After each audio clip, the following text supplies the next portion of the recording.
नहीं दूं, तुझ पे कोई गम की आँच आने नहीं दूं, कुर्बान मेरी जान तुझ पे शाद रहे तू। सत श्री अकाल, दिस इज रमनीक सिंह मान और आप देख रहे हैं डू पॉलिटिक्स।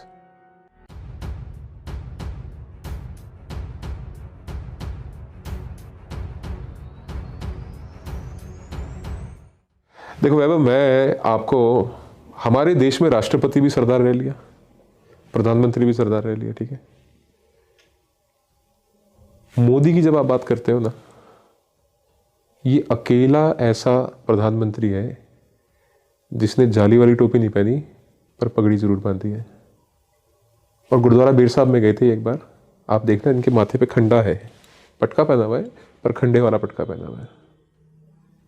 और 1975 में जब इंदिरा गांधी ने इमरजेंसी लगाई थी ना, उस वक्त की आप मोदी की फोटो देखना एक निकाल के इंटरनेट से, इसने सिक्खी स्वरूप में है, पगड़ी पुगड़ी बांध रखी, चश्मा वगैरह लगा रखा था।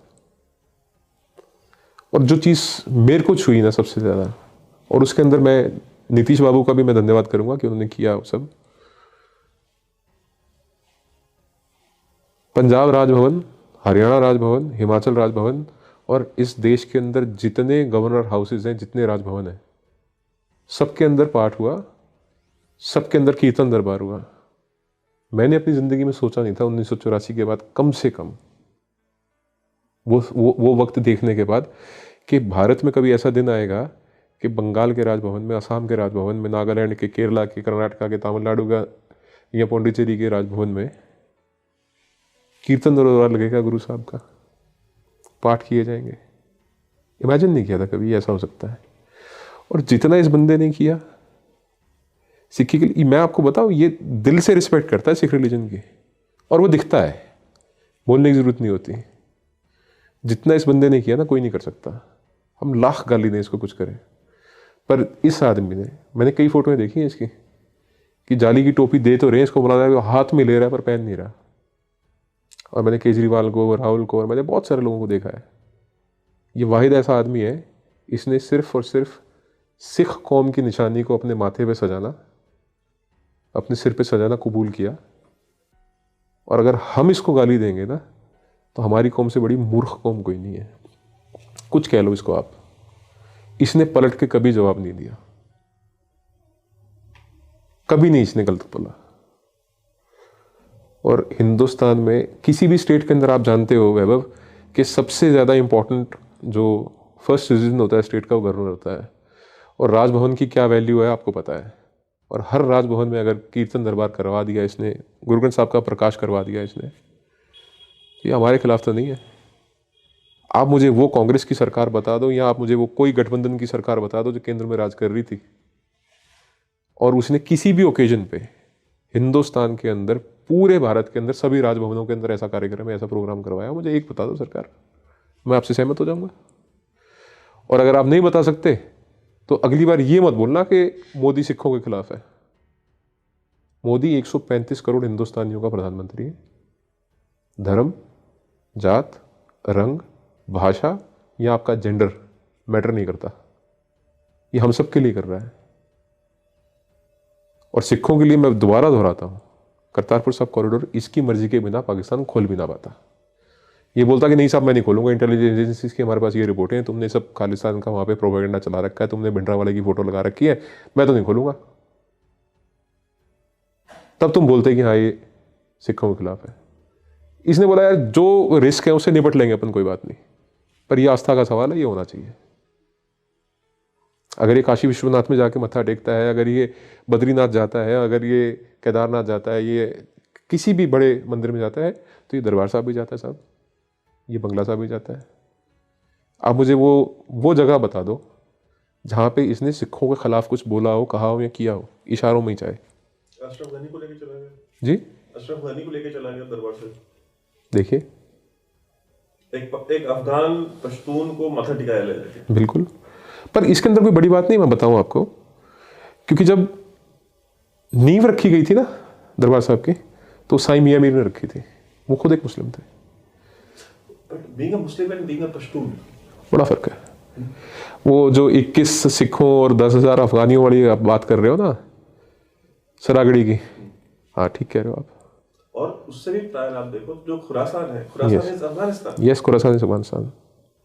सो एक हिस्टोरिकल उसका भी तो अपना एक सिग्निफिकेंस है कि एक पश्तून जिनसे सिखों की एक हिस्टोरिक राइवलरी रही है, और ने हिंदुस्तान से ले जा करके अपने काबुल के और यहीं के बाजारों में बेची ना। मैं ना आपको एक देखो, वो बात आपने मेरे को याद दिला दी, हालांकि ये बात कहने की थी नहीं। युवराज का फादर योगराज, वो क्या बोल के आया वहाँ पे? कहता है हिंदुओं की औरतें टके टके में बिकती हैं। कहाँ से आए थे भाई हिंदू और सिख? कहाँ से आए? एक ही तो है। मैं तुझसे निकला, तू मुझसे निकला, हम एक ही तो हैं। आप मुझे वो मुस्लिम परिवार बता दो जो सिख हो गया हो, मिलेगी नहीं हिस्ट्री। और मैं आपको बताता हूं, जो आपने बात कही ना, ठीक कहा आपने, ये पठानों के ऊपर या काबुल के ऊपर अगर किसी ने राज किया है ना, तो सिर्फ सरदारों ने किया। रशिया भी वहां से जूते खा के गया, अमेरिका भी वहां से जूते खा के जा रहा है। हम लोगों ने अपनी बहादुरी से पठानों के दिल जीते हैं, तब उन्होंने हमारे को तस्लीम किया है, कबूल किया है। और अगर आपको पता होगा, हरी सिंह नलवा की बड़ी मशहूर है वो कहानी, सलवारें पहना दी थी इनको सबको। और ये बड़े हंसते हैं, इनकी आज नेशनल ड्रेस क्या है पता आपको पाकिस्तान की? शलवार कमीज। शलवार कमीज औरतें पहनती हैं। तो जिस कौम ने इनको शलवार कमीज औरतों की वर्दी पहना दी है, जिस कौम के जर्नैल के आगे इनके 93,000 सैनिकों ने माथा टेक दिया और आके अपने हथियार गिर दिए, अपनी सारे बैज उतार के, बेल्टें उतार के गिर दी, सरेंडर कर दिया, उस कौम के लोग आज पाकिस्तान को रिक्वेस्ट कर रहे हैं कि जी आप हमारा खालिस्तान बनाने में मदद करो। कितने बेवकूफ़ हो, जो अपना देश नहीं बचा पाए, इनके देश के 2 टुकड़े हो गए, खालिस्तान बना के देंगे तुम्हारे को। ये पॉलिटिकली यूज कर रहे हैं सिखों को, हमारी इमोशंस को ये खेल रहे हैं। मैं कई बार कहता हूँ कि हमारी इमोशन से मत खेलो। सिखों की कृपान जिस दिन तुम्हारी तरफ हो गई ना, जिस दिन खोपड़ी में ये आ गया ना कि करतारपुर साहब तो 2.5 किलोमीटर पे और ननकाना साहब तुमसे लेना ले लेंगे, और जब हमारी सिख फौज है वो तो कहती है हमारे को 1 घंटे का टाइम दे दो, सरकार 1 घंटे की छुट्टी दे दे, करतारपुर साहब तो 1 घंटे में ले लेंगे। इतना पैशन है। तो ये सब मैं दोबारा बता रहा हूँ, ये खालिस्तान का ये जो सारा मामला है वैभव, ये 100% पॉलिटिकल है और ये ISI फंडेड है। और ये जो पैसे आप देख रहे हो ना, 1-1 घंटे में $1.5 लाख ऐसे नहीं इकट्ठे होते। ये सब तैयार करके बैठे होते हैं कि टकाटक टकाटक हम डाल देंगे पैसे, और आप उसको निकलवा लेना, देख लेना, वो सिमिलर अमाउंट जारी होगी जो मैक्सिमम परमिसिबल होगी ना एक बार में, उतने वो डाल के भर देंगे उसको। तो ये मैं इसलिए कहता हूँ बार बार कि खालिस्तान इसलिए पॉसिबल नहीं है क्योंकि यहाँ पे डिमांड नहीं है खालिस्तान की, मांगता नहीं कोई। एक खालिस्तान सपोर्ट करने वाली पार्टी है पंजाब में, शिरोमणि अकाली दल अमृतसर, सिमरनजीत सिंह मान उसके प्रेसिडेंट, और बड़े ओपनली बोलते हैं कि अपने को खालिस्तान चाहिए और ये सब।